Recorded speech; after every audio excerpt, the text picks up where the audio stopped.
Hello. We're supposed to discuss a little bit, based on the books, on how formal education affects culture and identity.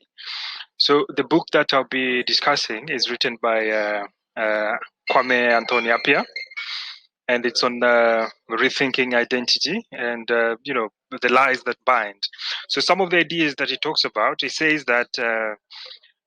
The writer believes that we're in wars of identity because we keep making the same mistake.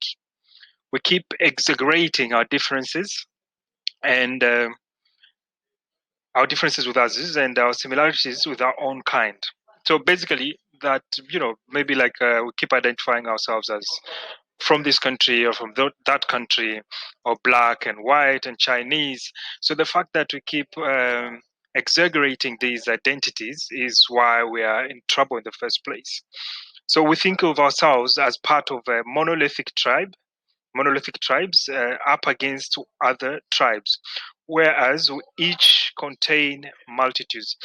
So given your country, wherever you're coming from, as long as you think that being the identity of your country or where you're coming from is more important, and it's very singular in comparison to other countries or other people or other races, that is the problem in itself. Further, the writer talks about, he gives an example quoting the Roman playwright Terence, who says, I am human, I think nothing human alien to me.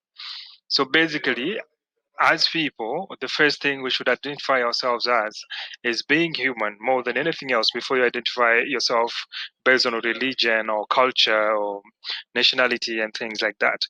Also, the writer talks on culture. He argues that we should give up the very idea of Western civilization because the notion of a distinct Western essence, individualistic and democratic and liberty minded and tolerant and progressive and rational and scientific, ignores basic facts about the West and everywhere else. There's this concept that even our education system is very vivid even today, so that this idea of Western civilization, it makes it look like everything that was ever invented was invented by the West, which is very, very wrong. And it's not the correct idea when it comes to culture and the impact, because we know that the Western civilization has been mostly impacted by black people, those who went overseas during slavery, or those who were taken to other countries during slavery. They have impacted the Western culture generally.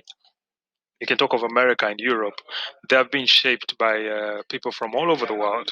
But the concept of Western civilization is still identified as something white. Thank you.